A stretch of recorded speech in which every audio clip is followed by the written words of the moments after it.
Fala moçada, tudo bem? Vem cá, você quer saber como estudar ciências humanas para os vestibulares? Vem comigo que eu te explico.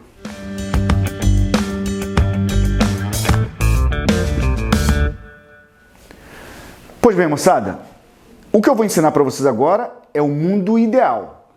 O que eu chamo de mundo ideal é quem tem tempo para fazer isso. Ah, mas eu não tenho tempo, eu trabalho, eu estou enrolado.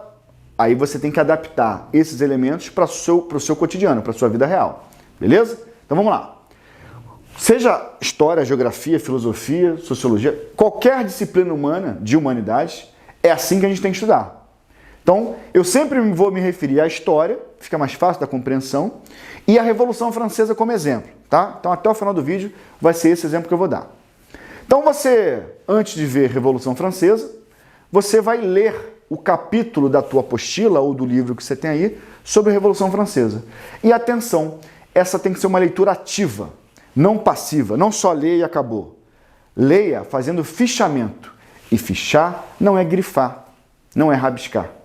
Isso não serve para nada. Nada. Você vai riscar, vai rabiscar e não vai assimilar nada. Fichamento é a cada parágrafo, 2, 3, 4 no máximo. Você vai colocar ao lado dele, se couber espaço, se tiver espaço, você vai colocar ao lado qual é o ponto central que o autor ou a autora quis colocar naquela parte do texto. Pô, André, mas na minha apostila, no meu livro, não tem espaço. Pega o seu caderno, na parte do conteúdo que você vai disponibilizar para falar sobre a Revolução Francesa, você escreve lá. Fichamento da apostila. Parágrafos 1, 2, 3, 4. Causas da Revolução Francesa. Aí, se estiver descrevendo quais as causas, coloque lá. O autor coloca como causas ponto A, B, C, D. Parágrafo 5 ao 6, ele fala sobre o contexto histórico. Aí, contexto histórico. Estava acontecendo isso. Beleza? Não é uma leitura rápida. É uma leitura que leva um pouco de tempo. Mas é uma leitura, que te ajuda a assimilar mais o conteúdo de humanas. 2, te ajuda e muito na interpretação de texto. Você mata 2 coelhos com uma pancada só. Beleza? Vamos voltar. Então, a primeira etapa é leu o conteúdo, depois do conteúdo vai assistir a aula. Seja uma aula presencial ou seja uma videoaula. Acho pouco provável que para um nível de vestibular, principalmente se você precisa tirar nota muito alta ou se o vestibular for muito técnico, acho pouco provável que só com a leitura de conteúdo você consiga matar. Geralmente a leitura ali ela é mais superficial e o professor ou a professora pode te dar dicas muito valiosas do que cai, do que não cai, do como cai, né? E você, escutando alguém, desenhando o quadro, ele vai fazer um fluxograma, um esquema, talvez você assimile mais, mas a leitura prévia é importante, porque você, quando é ignorante sobre um assunto, você chega na aula e nada é dúvida para você. Quando você tem um conhecimento prévio, você consegue extrair mais da professora, do professor, aprofundando mais a aula, tá? Então, atenção nisso. Beleza. Primeira etapa concluída, volta para o caderno e vai você fazer o teu fluxograma, o teu mapa mental, a sua linha do tempo, a sua escrita sobre o conteúdo que você acabou de ver. Beleza? Então, leu, assistiu a aula, fez o teu esquema no caderno para você entender daqui a um tempo, para você voltar no caderno e entender. 2 coisas sobre o que você vai colocar no caderno. Primeiro, faça como você fosse dar aula para alguém. É como se você fosse um professor ou professora e vai escrever no quadro. Use o teu caderno como um quadro. Como você acha que as pessoas vão entender aquele conteúdo se você fosse um professor e tivesse que explicar daquela maneira para as pessoas? Segundo ponto, segunda dica de ouro. Você, daqui a 2, 3 meses, vai voltar nesse caderno para estudar. Você vai entender o que você acabou de colocar? Então, muita atenção nas abreviações. Não abrevie nada. Isso pode ser uma abreviação de momento que daqui a 2, 3 meses você não vai lembrar. Tá? Seja o mais claro possível, mas o mais cuidadoso possível com as informações. Primeira etapa concluída, vamos para a segunda, que é análise de desempenho. Vamos fazer questões. Acabou a aula, acabou o teu caderno, questões. Quantas questões? O máximo que você puder dentro do fluxo de estudos. Lembrando que você não tem só humanas para estudar. Beleza. Acertou 90% das questões. Você vai ter uma ação para fazer. 80, 70, outra. 50, 60, outra. Então, beleza. Fez a lista de exercícios, só um parênteses, tá? Não entra na onda de só fazer questões da tua banca.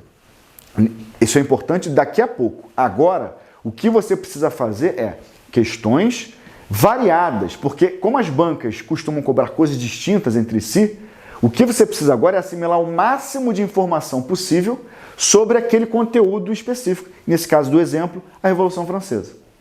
Então a FUVEST costuma cobrar assim, a UES costuma cobrar assado, o PISM da UFJF assim, o Enem assado, a UERJ assim. E você precisa do máximo de compreensão sobre esse conteúdo. Beleza? Então, cumprimos a etapa 2, fizemos os exercícios. Só que a etapa 2, ela tem um complemento, que é a análise de desempenho. E aí, esse desempenho vai nos levar à fase 3. Eu acertei 90% das questões. Fiz 20 questões, acertei 18. Beleza. O que você errou das questões? Eu errei a 3 e a 7. O quê? Você vai pegar no teu caderno, adendo as questões erradas, na parte lá de Revolução Francesa. Adendo as questões erradas. Bom, questão 5. Eu marquei letra B e a letra B ela está errada por isso. O certo seria marcar a letra D. E a letra D está certa por aquilo outro. Você vai fazer uma espécie de resenha analisando o teu erro e o acerto da questão. A opção certa. Beleza? 90%. Essa é a fase, na verdade, é um adendo à fase 2 ali, né? Beleza. 80%, 70% de acerto. Você vai pegar os pontos que você errou e vai refazer o fluxograma só sobre os pontos que você errou. De Revolução Francesa, eu errei o terror jacobino, o período jacobino, e errei as causas. Então você vai refazer um fluxograma, aquele esquema do caderno, né? Sobre causas e sobre o período jacobino. É isso. E vai, obviamente, fazer o adendo às questões erradas sobre todas as questões que você fez. E errou. Analisando por que você errou e por que a opção outra estava certa. Beleza? Então, se você acertar entre 50% e 60%, você tem que ir no livro, no material de apoio, ler aquela parte, vou pegar o mesmo exemplo, tá? Sobre causas da Revolução Francesa e período jacobino. Vai no livro, lê esses pontos, tenta identificar ali o erro que você teve no livro, vai fazer o adendo das questões erradas no caderno e vai refazer o fluxograma sobre esses pontos. Beleza? André, eu acertei menos de 50%. Tranquilo, beleza. A gente tem algum tempo para chegar na prova e acertar os nossos 80, 90, 70 e poucos por cento de acerto. Beleza. Se acertou menos de 50, tranquilo. Mas você não tem como continuar para o próximo conteúdo. Você, por exemplo, em filosofia, não vai entender Immanuel Kant se você não entender racionalismo de Descartes ou empiria do Bacon, do Hume, do Locke. Você não vai entender Napoleão se você não entender a Revolução Francesa. Você não vai entender Vindo da Família Real se você não entender Napoleão. Então, nas ciências humanas, como em outras disciplinas, um conteúdo serve de pré-requisito para o outro. Se você acertou menos de 50%, o que te falta ainda é elementos teóricos. Então, refaz tudo. Revê a aula, revê a leitura ou refaz a leitura e vai. Acho pouco provável, se você fizer todo esse processo com calma, com tranquilidade, acho pouco provável que você acerte menos de 50%. Mas, se acontecer, refaz o processo. Conhecimento é acúmulo. Quanto mais você estuda, mais você acumula. Na segunda vez que você fizer, com paciência, com calma, você vai acertar mais de 50%. Beleza, moçada? É isso. Acabou de fazer todo esse processo.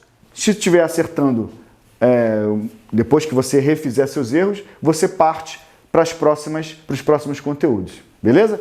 Esse é o jeito certo de estudar ciências humanas para os vestibulares. Um abraço, até a próxima dica.